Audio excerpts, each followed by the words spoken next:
some ice cream for real?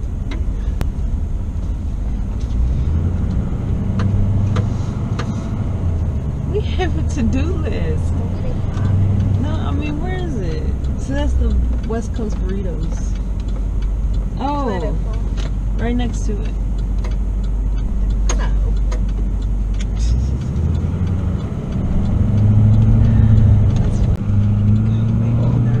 Girl, they got a juicy crab down the street from the house.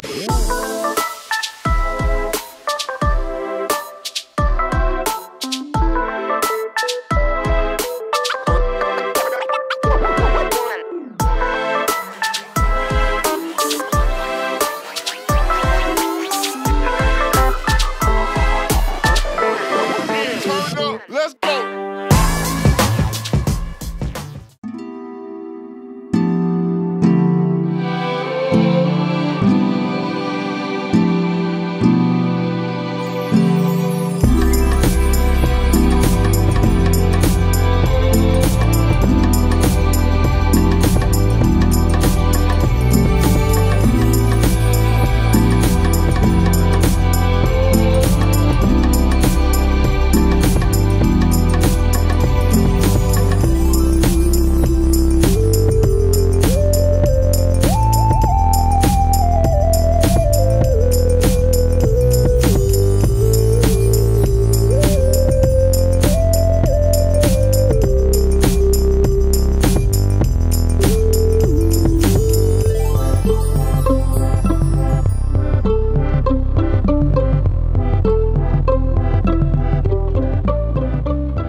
So we are in Stone Mountain, Georgia. Yes, right outside of Atlanta. And we come out here quite often, but we weren't thinking about that today is a holiday, so there's actually quite a few people here. So it's a little bit busy. We actually had a hard time trying to find a parking spot. So yeah, we just thought we'd come out here and relax. And we're actually coming up on something pretty cool right now. Chris is going to show you as we come around the corner.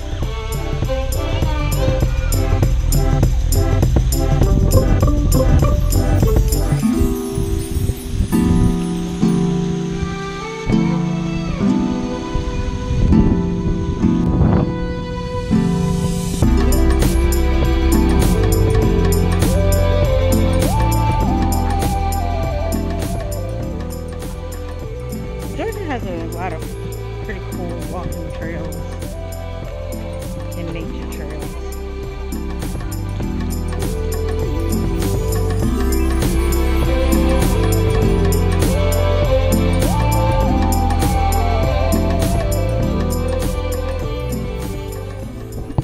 So, funny story about Stone Mountain. When we first moved out here, we had reserved a spot at a RV park that's like maybe 2 miles down the road from Stone Mountain, and they called us and said, hey, your spot's actually not ready because the water's frozen. We came in the middle of winter. Poor planning on our part, but anyway, they said, hey, your spot's not ready. And so we were like, oh no, what do we do, right? Well, then we found out, oh yeah, well, you can actually stay at Stone Mountain. They have an RV park, so we actually booked 2 nights and stayed, and we loved it. It was really cool because we had a really nice kind of like secluded spot. But after we left and we got into our the spot that's 2 miles down the road, we found out that there was actually a separate part of the RV park that's at Stone Mountain itself where you can stay long term. And so as soon as we found that out, we tried to book it, but they're full because they let you stay as long as you want. I'm out of breath. We haven't even climbed anything. So you fast forward a few months and we've checked out some other parks, and we're like, oh yeah, let's call Stone Mountain, see if they have any spots now. Nope, still booked.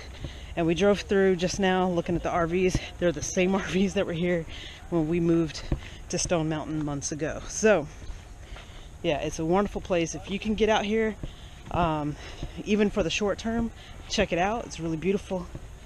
If you can stay long term, do it. Just because it's hard to get in on that list. Wow, check that out.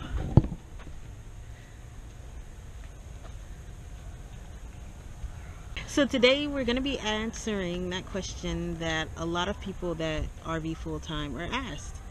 What is it that you do for a living? How do you earn money while you're traveling? Yeah, so first off, it's going to be a little noisy because it's Labor Day weekend, and we didn't think about that when we came out to Stone Mountain, so there's a lot more people here than usual. Yeah. So try to ignore that. But anyways, I guess I can go first. Yeah.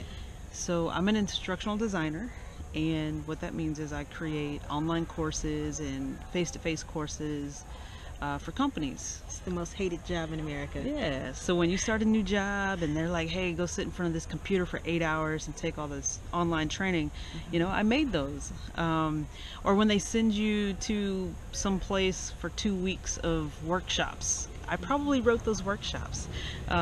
Yeah, so a lot of the not so fun stuff that comes with, you know, job training, that's what I do for a living. So, and it provides us the luxury of being able to do that from anywhere.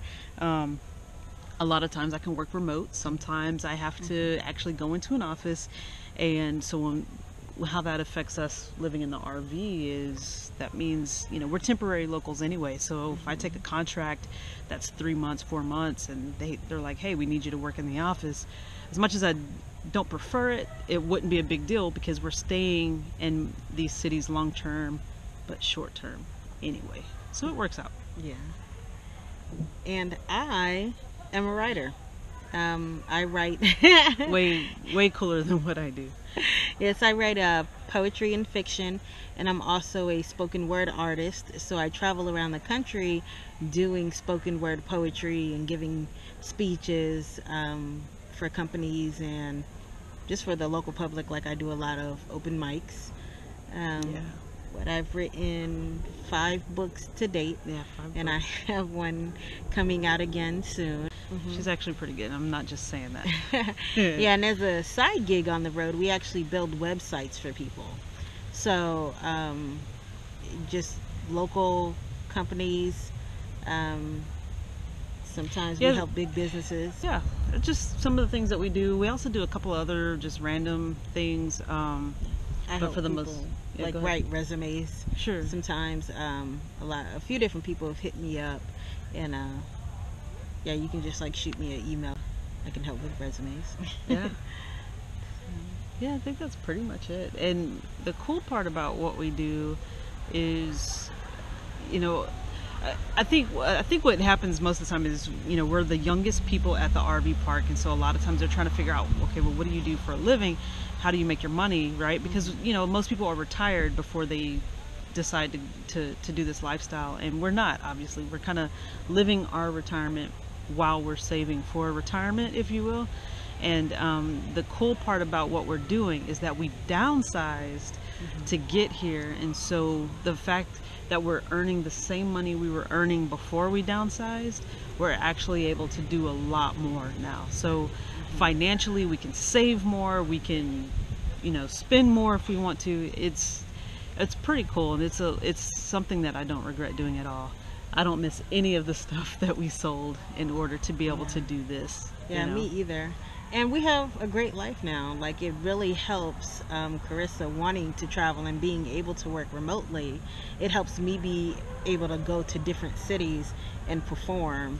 And just be uplifting to people. That's what we're both trying to do, and show people that you can live a non-traditional life and be happy. Yes, and you don't have to wait until you hit retirement age. You can do these things now. You know, we're not in our 20s, we're in our 30s, and I want to retire at an early age, even yet, but still I still don't want to wait until that age. I want to do stuff now. We've been having a blast. So, and then we get to meet a lot of people, cool people on the road. Hopefully we'll be able to meet some of you all. The videos that we post will probably be after we leave a place, but I do a lot of spoken word. So if you check out my website, you might catch us in your city just randomly. And there is a giant ant to my left. Which we might want to go ahead and take care of. So anyway, until the next video, thanks for following Lambs Across America. Keep having subscribe. And subscribe. And subscribe. Thanks.